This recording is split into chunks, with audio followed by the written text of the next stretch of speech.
Bismillahirrahmanirrahim. Assalamualaikum warahmatullahi wabarakatuh. Perkenalkan, saya Sri Ratnasari dengan NIM 43040200096. Nah, di sini saya ingin memberikan sedikit gambaran atau sedikit wawasan mengenai psikoedukasi tentang perselingkuhan. Jadi di sini tuh saya nanti akan menjelaskan mengapa sih orang itu melakukan perselingkuhan.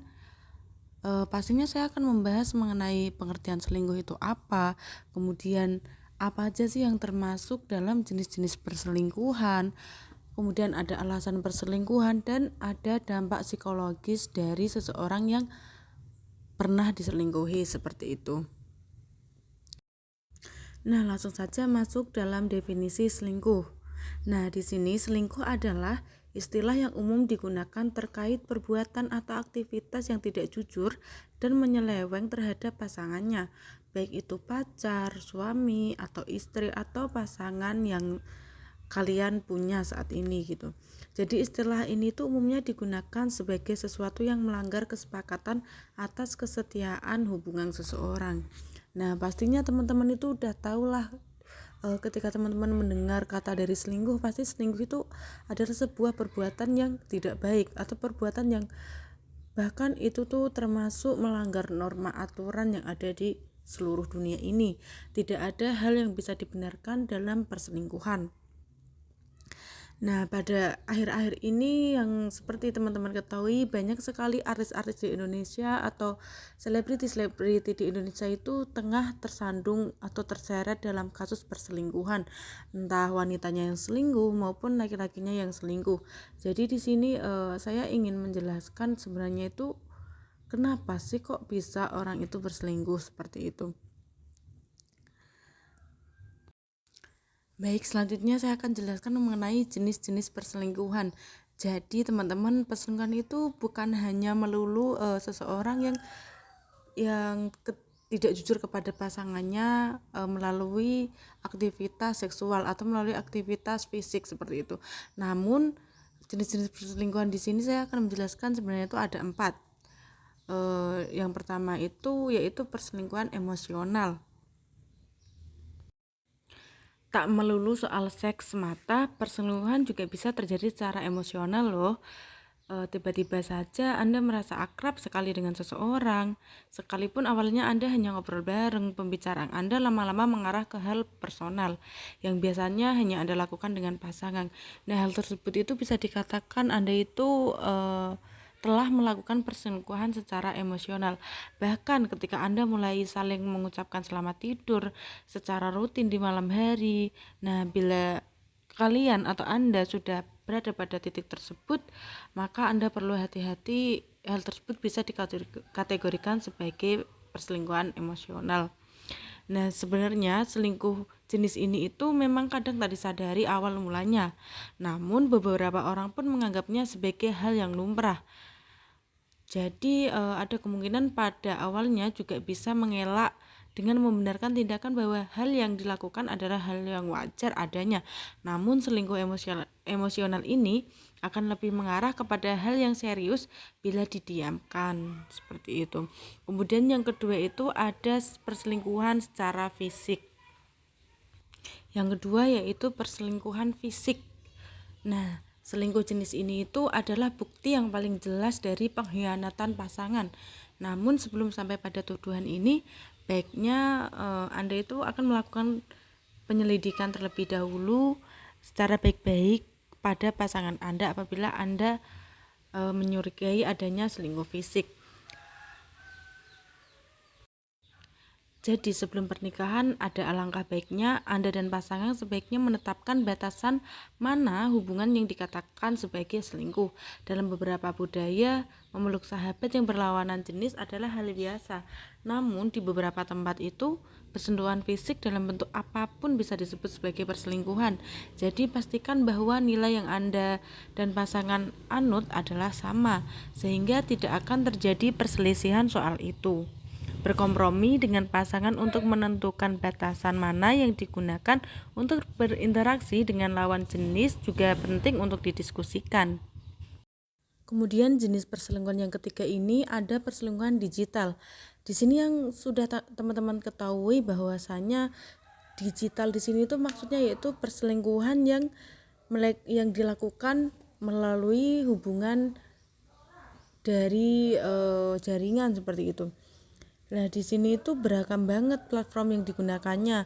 Mereka itu bertegur sapa di dunia maya seperti bisa terjadi di WhatsApp, kemudian di Instagram, kemudian yang baru-baru ini yang baru heboh nih di dunia pertelevisian atau di dunia keartisan itu ada yang menggunakan chat melalui Gojek untuk berselingkuh. Nah, teman-teman pastinya udah tahu kan siapa orangnya. Seperti itu juga bisa dikatakan sebagai perselingkuhan digital karena mereka itu melanggar sebuah komitmen mereka melalui dunia media sosial seperti itu. Kemudian yang keempat itu yaitu selingkuh secara mental. Nah, di sini itu maksudnya yaitu kadang itu diam-diam seseorang itu mengagumi orang lain hingga berfantasi dengan orang tersebut. Sekalipun tidak bertemu, berbicara maupun berinteraksi yang lain, pikiran kita diam-diam sering membayangkan menghabiskan waktu bersamanya. Nah, hal tersebut itu bisa dikatakan atau dikategorikan sebagai perselingkuhan mental. Melakukan hal tersebut itu adalah hal yang wajar. Masalahnya Anda sudah punya pasangan yang semestinya itu menjadi pusat perhatian Anda. Jadi ketika Anda membayangkan sesuatu yang bukan semestinya ketika Anda memiliki pasangan tapi Anda membayangkan berpasangan dengan orang lain, itu bisa dikatakan sebagai mengkhianati pasangan secara mental seperti itu. Kemudian selanjutnya nih masuk dalam alasan selingkuh gitu. Jadi tadi kan saya akan jelaskan kenapa sih seseorang itu bisa selingkuh. Nah, di sini saya searching di beberapa platform website dan lain sebagainya, bahwasanya saya mengambil 3 alasan seseorang itu dapat berselingkuh. Yang pertama itu karena kurangnya kepuasan seksual dalam pernikahan dan hasrat untuk hubungan seksual itu memiliki bertambah gitu seseorang. Nah, sebenarnya memang benar alasan perselingkuhan itu tidak ada yang dapat dibenarkan, entah itu melalui norma sosial, norma masyarakat ataupun norma agama. Hal tersebut itu tidak dapat dibenarkan. Namun dari sisi psikologis, seseorang itu bisa berselingkuh, salah satu alasannya itu bisa disebutkan seperti yang saya katakan tadi. Kemudian alasan yang kedua itu ada yang menyebutkan bahwasanya selingkuh itu karena hasrat untuk mendapatkan rasa penghargaan dari orang lain itu kurang, atau maksudnya dari pasangan itu kurang. Jadi dia mencari sebuah kesenangan atau mencari penghargaan dari orang lain, maka ia menjadikan hal tersebut itu untuk yaitu berselingkuh seperti itu. Maka dari itu kita dapat mengambil pelajaran bahwasanya kita itu harus sebisa mungkin untuk menghormati pasangan kita dengan baik, dan agar suami atau pasangan kita itu merasa dihargai oleh kita, agar mereka tidak memiliki celah untuk beralasan seperti itu untuk berselingkuh seperti itu. Kemudian yang ketiga itu alasannya itu tidak lagi cinta dengan pasangan dan menemukan cinta yang baru. Nah, ini klise banget kalau kita pikirkan, karena emang pada dasarnya cinta akan berubah seiring waktunya berjalan.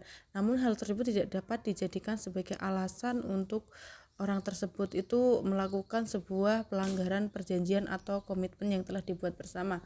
Karena di sisi lain itu banyak sekali alasan-alasan yang dapat kita lakukan agar sebuah perselingkuhan itu tidak terjadi.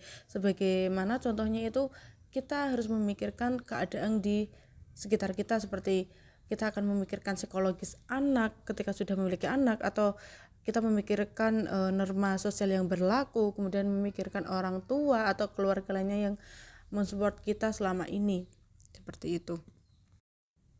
Nah, sebenarnya itu masih banyak banget tentang alasan-alasan kenapa seseorang itu melakukan perselingkuhan, dan pastinya bisa teman-teman cari sendiri di Google maupun di internet ataupun di penelitian-penelitian lainnya. Mungkin saya cukup menjelaskan beberapa saja seperti itu.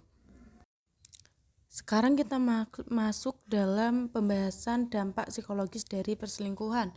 Nah, di sini saya tuliskan ada 4 yang umumnya terjadi. Seperti itu, yang pertama, adanya perubahan perilaku. Yang di sini yaitu yang saya maksud adanya perubahan perilaku yaitu dampak ke pasangan dan anaknya pastinya.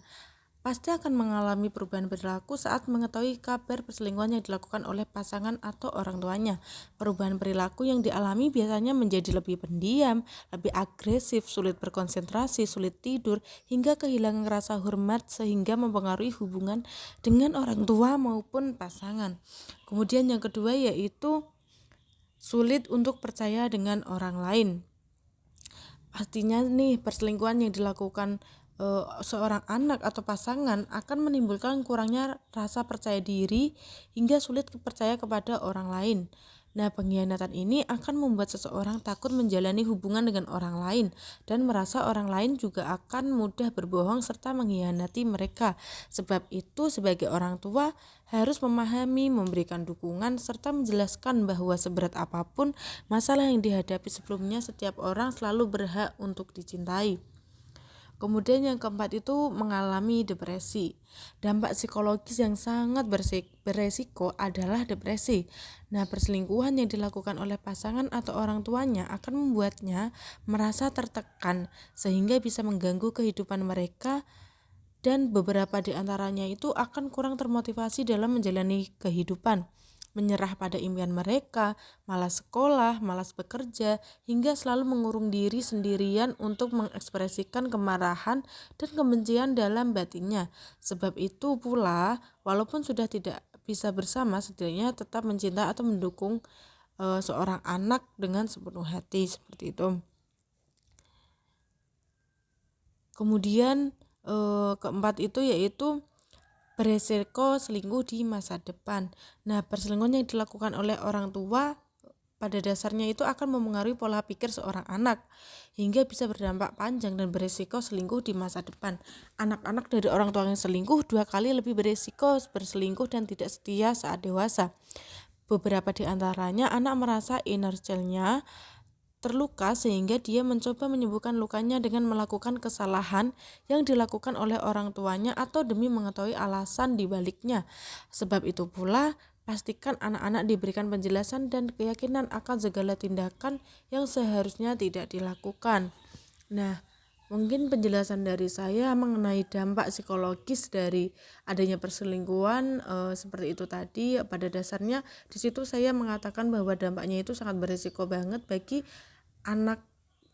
anak-anak atau bagi seorang pasangan yang telah memiliki anak, seperti itu.